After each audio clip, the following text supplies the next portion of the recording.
contrario. tiempo platicando un poquito de este proyecto que inició prácticamente hace 14 años ya. 14 años. ¿Cómo pues surge esta idea de que en Chiapas, tal vez un estado pues alejado de los equipos de primera división, tuviera un equipo de fútbol de la primera categoría? Sí, Hans, gracias por recordar que ya vamos a cumplir 14 años de franquicia a un proyecto que muchos le auguraban una muy corta vida, ¿no? Pensaban que Jaguares no duraría más de 2 o 3 temporadas y además estuvieron a punto de cumplir con su mal pronóstico porque estuvimos muy cerca del descenso realmente en una temporada.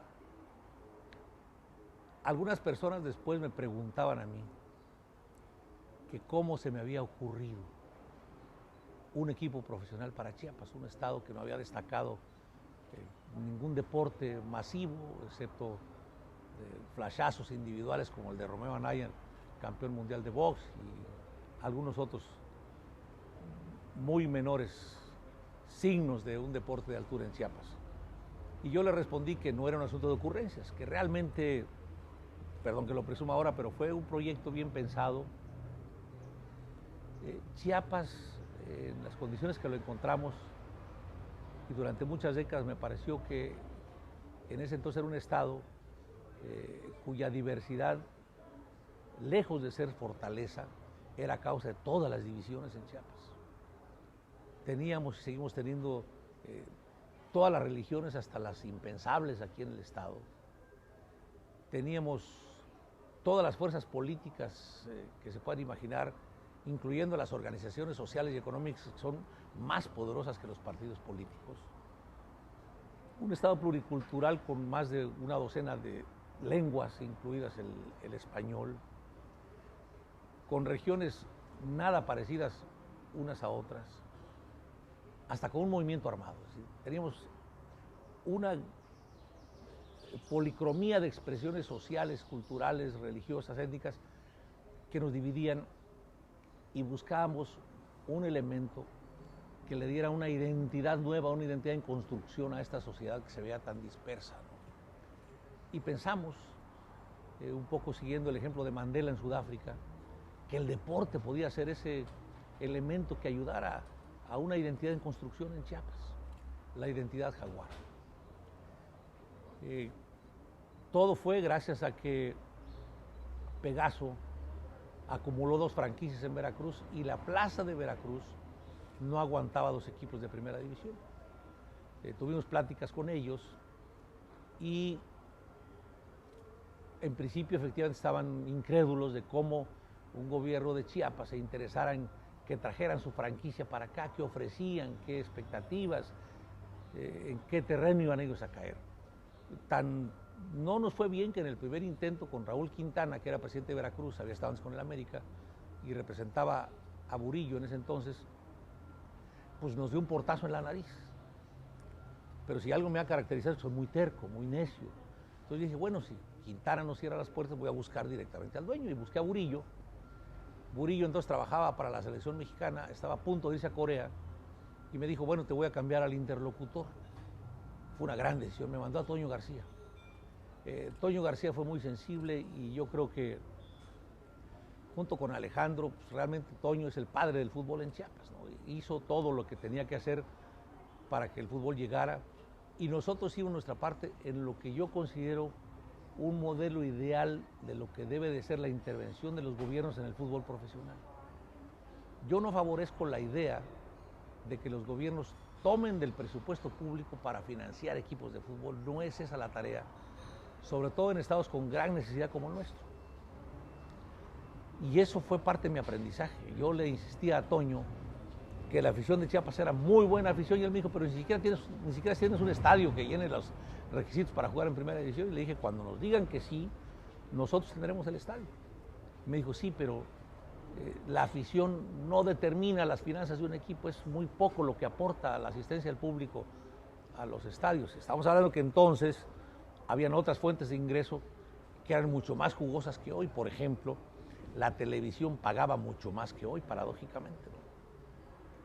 La exclusividad de la cervecería pagaba casi 25 millones de pesos por temporada para una exclusividad, era un ingreso importantísimo. Entonces Toño me dijo, ahí está la fuente de ingresos para sostener a un equipo. Me dijo, se necesita alrededor, me dijo, de unos 80 millones de pesos al año para sostener a un equipo de fútbol. Y no creo que ustedes puedan conseguir eso. Fuimos caminando del estadio a Palacio, y así como estamos tú y yo, Toño, frente a mí, yo empecé a hacer algunas llamadas. Busqué en aquel entonces a Ricardo Martín, el presidente Soriana. Él estaba muy contento porque le estaba yendo muy bien en Chiapas.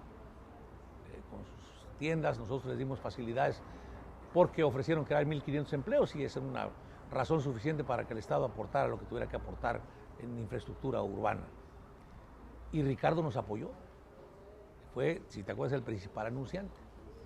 Y ahí frente a Toño hablé con Ricardo Martín, que me tomó la llamada generosamente, hablé con don Lorenzo Zambrano de Cemex y hablé con todos los que pudieran anunciarse en el equipo. Inclusive hablé hasta con el presidente de la República para pedirle que, siendo Chiapas un estado productor de petróleo, nos ayudara para que Pemex se anunciara en el equipo. Pemex se anunció, si te acuerdas. El primer equipo Jaguares era realmente un periódico en el uniforme, tenía publicidad por todos lados. Y en esa sentada logramos conseguir 100 millones de pesos. Por eso insisto en que el modelo ideal de un gobierno en el fútbol debe ser esta, la de un gestor de negocios, la de un gestor de ingresos para el equipo. Toño estaba con la boca abierta. Conseguimos más de lo que él se hubiese imaginado siquiera para una primera temporada del equipo. Y no tuve otra más que llamarle a Burillo y le dije, oye, pues aquí tenemos un gobernador que nos ha cerrado todos los obstáculos y todas las reservas que podamos tener. No tenemos ya ninguna excusa que ponerle. Va a estar el estadio, consiguió ya los recursos, y Burillo dijo, pues el equipo va. Y el equipo vino y comenzó con finanzas sanas, y ahí es a donde también decidimos, poco en broma le dije a Toño, Toñito, yo no quisiera que en entonces el Atlante no tenía un solo anuncio en el uniforme, ¿no? Pues traía Pegaso, ¿no? Y le dije, Toñito, yo no quisiera que estos dineros que conseguimos pues se vayan a las arcas del Atlante, entonces me vas a perdonar, pero voy a integrar un comité de financiamiento que sea el que maneje estos recursos que hemos conseguido de patrocinios. Y así fue, ¿no? Ahí entraron algunos chapanecos, ahí estaba ya Toño vislumbrando lo que después sería cuando tomó la franquicia de Jaguares, y Ramón Morató, a quien yo había conocido desde mis orígenes en el fútbol, cuando fui presidente de Estudiantes de Chiapas, en Segunda B, y Ramón estaba como presidente de un equipo de Torreón, el Torreón también de Segunda. Y fue, la verdad, un sueño hecho realidad. Mucha gente después no podía creer. Como muchos otros logros, me preguntaban, ¿y por qué Chiapas? Yo les decía, ¿y por qué no? Y el principal argumento era cómo en un estado pobre el gobernador invierte su tiempo para gestionar recursos y construir un estadio para que haya fútbol. Y le dije, si la pobreza fuera factor determinante para decidir dónde hay o no fútbol, ya nos hubiésemos privado del fútbol de Brasil, que en muchas zonas pobres se juega fútbol, ya el de África, que ahora son unos monstruos jugadores africanos. Dije, eso no determina, al contrario, es un factor importante. Y entonces empezamos a ver este proceso de, como le llamo yo, de construcción de identidad, con un estadio, pues todo naranja, ¿no? Lo único que me atreví a decirle a la directiva fue, por favor, hagan una tribuna en donde la gente de escasos recursos tenga acceso al fútbol, que sea la taquilla más barata, y busquen algún elemento para que esté ahí la gente. Dijeron, bueno, vamos a poner una tribuna donde se cobre 50 pesos a todos, con la condición de que vayan con su camiseta naranja. Y así surgió la tribuna naranja, que era un espectáculo, te vas a acordar, impresionante en aquel entonces. Pues ese equipo surgió así, con muchos tropiezos al principio, pero después, en muy poco tiempo, tuvimos una temporada excepcional con José Luis Trejo, ¿no? Estuvimos a punto de romper el récord de más puntos logrados en un torneo corto, que hasta hoy tiene el América con 43. Nosotros hicimos 42 puntos. Impensable ahora, ya ni siquiera digo yo para Jaguares, impensable para cualquier equipo hacer torneos ya de arriba de 40 puntos, ¿no? Arriba de 30 puntos están todos en la picota de un torneo ahora. Pues hicimos 42 puntos. Y la tragedia fue pues, que nos eliminó Cruz Azul, ¿no? Quedamos en primer lugar con una gran temporada, y el Cruz Azul, que había tenido una pésima campaña, tuvieron que relevar al profe Mesa, y entra Flaco Tena, y comienza a ganar, a ganar, a ganar, y llega Cruz Azul con un envión y entra como octavo lugar. Y te has de acordar que en el primer partido nos elimina el octavo lugar. Pero, insisto, ha sido un proyecto muy interesante, que trajo efectivamente esa identidad en Chiapas, porque tú veías a los representantes de lo diverso juntos en el estadio con su camiseta naranja. Veías a los católicos y a los protestantes, veías a los del PRI y a los del PRD, veías a los de una etnia indígena y veías a los mestizos, ¿no? Veías a los de la costa y veías a los del centro del estado, veías a toda esa policromía, insisto, que es Chiapas representada en un estadio de fútbol a coro, gritando el nombre de Jaguares. No fue fácil, al principio se veían camisetas de muchos colores, y te has de acordar que hasta sentamos un precedente que yo no había visto en el fútbol mexicano, y había gente con camisetas partidas en dos colores. El que le iba a la América tenía la mitad de la América y la mitad de Jaguar, ¿no? Eso ahora entiendo que ya no existe. Cada vez más hay una afición Jaguar. Estamos hablando de 14 años, es decir, los que en aquel entonces eran niños que tenían 5 o 6 años, ahora tienen 20, ¿no? Y me sorprende cuando veo generaciones, lo veo en mis sobrinos, en amigos, en ahijados, que son Jaguares, pero de hueso colorado. Ya no están en el híbrido como antes, de que, como tú comprenderás, le voy al América y también le voy al Jaguar. No, ya están muy metidos. Entonces yo creo que fue una buena decisión viéndola hacia atrás. ¿Hoy ve consolidado este proyecto ya después de 14 años? Sí, yo lo veo sólido. Creo que el gobernador está siguiendo este modelo, está gestionando apoyos para el equipo. Tal vez la diferencia que hay es que el equipo de hoy tiene jugadores ya de una calidad mundial probada, y el nuestro, no sé si te acuerdas, era un equipo de segundas oportunidades. Algunos despectivamente decían que Jaguares se formaba con desechos de los equipos. Yo le llamé jugadores de segundas oportunidades. Venían aquí por una revancha y la encontraron. De hecho, pasó eso con el propio entrenador, con José Luis Trejo. Él venía de una serie de descalabros en su carrera profesional y vino y se reencumbró aquí, y fue luego a equipos grandes. Pasó con Flaco Tena, que venía también de una mala racha, viene, gana aquí, se va al América, ¿no? Era segundas oportunidades para los jugadores. Muchos que habían fracasado en sus equipos, como el Negro Sandoval, como Alejandro Vela, por ejemplo, y otros, vinieron aquí y tuvieron grandes temporadas. Y traían jugadores muy baratos. Había en el equipo una visoría de altísima calidad, encabezada por Mario Trejo, que ha sido vicepresidente de Pumas por mucho tiempo. Mario es un gran conocedor del fútbol. Yo le tengo un gran cariño y aprecio a Mario. Ellos se fueron con Ramón a Brasil, a los equipos de segunda división, a buscar jugadores. Y de ahí trajeron a Everaldo. Hoy se reirían mucho si supieran que Everaldo costó $150,000 en compra. Eso fue lo que costó. Hoy que hablamos de un mercado en donde hay una danza impresionante de millones de dólares, muchacho, y fue un jugador que podía estar en el mejor equipo de este país, un jugadorazo. Obviamente, cuando vieron esa fórmula Jaguar, de ahí se trajeron a Everaldo, de ahí se trajeron a Didi. Incluso Cabañas, aunque venía de un equipo de primera división de Chile, llegó en condiciones de jugador barato, muy barato.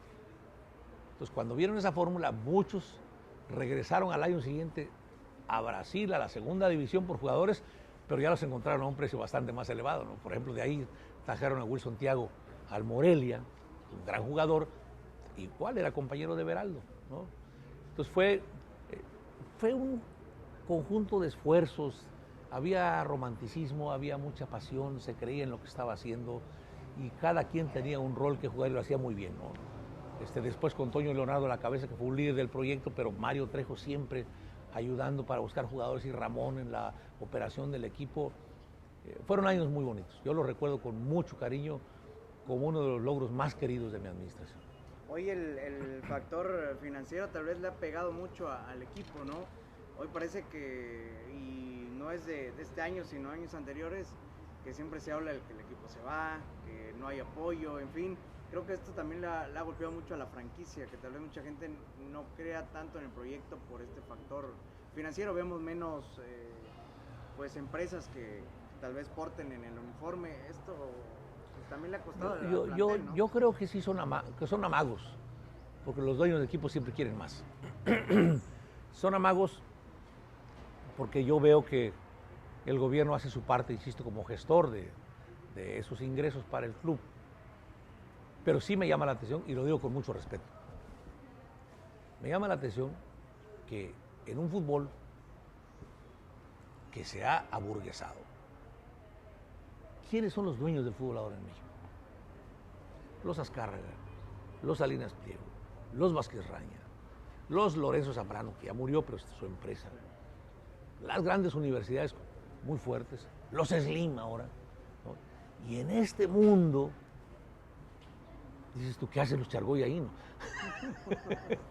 ¿Qué hacen los Chargoy en un mundo, en un fútbol lleno de gente muy rica, ¿no?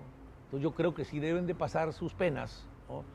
Pero aquí se tiene el apoyo no solamente del gobernador, sino de la afición, que ha sido muy noble, muy leal en seguir a los Jaguares, y ojalá permanezca por mucho tiempo. Creo que sigue siendo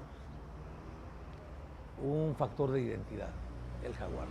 El apoyo también de empresas locales, pues no hay, digamos, muchas con tanto poder económico para sostener un plantel de primera división, ¿no? Sí, no hay.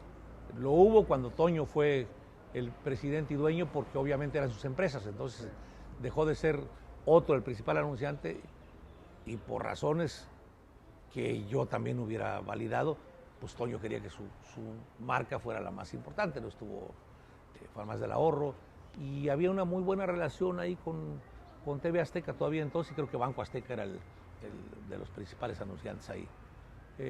Sigue siendo la fórmula, Hans, los patrocinadores fuertes, cuando han decrecido ya los ingresos por televisión y por refrescos y cervezas, los esquilmos que se llaman dentro del estadio, siguen siendo los patrocinios la fuente de sostén del fútbol. Yo creo que hoy, ni siquiera para Slim, el fútbol es un negocio. A lo mejor lo es para Vergara, para el América, que son clubes que tienen una fuerte penetración social, muy fuerte, y que se dan el lujo, como leo ahora en la noticia de Vergara, decir, va a vencer mi contrato con Televisa y estoy al mejor postor, ¿eh? Y el que más pague, yo me voy con él, porque Chivas, te aseguro, tiene un trato especial con las televisoras. No le pagan lo mismo a Chivas que a Dorados, sí, o que a Jaguares inclusive, ¿no? Tampoco América recibe los mismos ingresos por ese concepto que lo que puedan recibir Veracruz y otros equipos, ¿no? Entonces, sigue siendo la principal fuente. Veo a otros gobiernos estatales muy involucrados, pero yo creo que de forma equivocada. Creo que tomando dinero de presupuesto público, y yo creo que eso no es lo mejor. Pachuca es un buen modelo también de administración de fútbol. Yo creo que más allá de las simpatías que cree Jesús o las antipatías, tuvo un primer envión, un primer empujón, pero lo que ha logrado después con Pachuca es una cosa digna de admirar en el continente, ¿no? Yo estuve hace poco invitado en las instalaciones de la Universidad del Fútbol, y es realmente para quedarse con la boca abierta. Son instalaciones de primerísimo mundo que podrían estar en Europa, no aquí, pero están en México, están en Pachuca. Sí, hay clubes muy exitosos. Yo creo que el fútbol mexicano cada vez está haciendo un fútbol más de élite. El que traigamos a jugadores como Guignac, Tigres, ¿no? Un muchacho que está en la selección de Francia, que está en el momento más alto de su carrera, que pueda venir a jugar al fútbol mexicano, eso le da un prestigio a nuestro fútbol, y yo les aseguro que muy pronto vamos a seguir teniendo más Guignac en el fútbol mexicano. De esto que comentaba del apoyo gubernamental, lo vemos en Veracruz, lo vemos en Puebla, que ampliamente lo han dicho que del erario pagan a los jugadores. En Chiapas, pues también siempre se ha sonado eso, ¿no? De que sale del mismo erario el pago de los jugadores. Pero ya decía, el que se puedan dar tal vez situaciones así, pues limpia un poquito también esto, ¿no? Pues digo, nosotros, insisto, sí se dijo en nuestro tiempo. Lo que no se puede negar es que nosotros invertimos en el estadio. ¿Sí? Que es del Pero Estado, que es del Estado, ¿no? Es una justificación, invertimos porque es del Estado. Sin embargo, vean la diferencia. En aquel entonces, y estamos hablando de 14 años, tampoco el dólar estaba a 50 pesos, no digo, ahí más o menos. Costó 50 millones la remodelación del estadio, la ampliación. Y el Coruco Díaz, ¿sabes cuánto costó? 500 millones. Ve la diferencia. 50 millones aquí, 500 el Coruco Díaz y ya no digamos el Cuauhtémoc, ¿no? Pero ahí nadie dice nada. Nos criticaban por el estadio. Por los ingresos del equipo, se decían muchas cosas, pero nadie podía probar absolutamente jamás que un peso del erario salió para financiar a Jaguares. No. Eso lo hice y lo hice con mucho gusto. Era yo un gerente de ventas de lujo de Jaguares para conseguir espacios y patrocinios para el equipo, ¿no? Y bueno, el rumbo que tiene el equipo, ahora que lo ve tal vez a la distancia, lo disfruta, ve al equipo, le gusta, ¿cómo está? Y sí, hicimos una gran temporada con la Volpe y tengo que confesarte que no me la esperaba.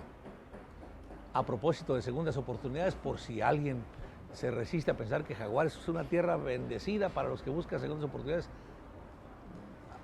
podemos hacer una lista de todos los descalabros de los que venía la Volpe, ¿no?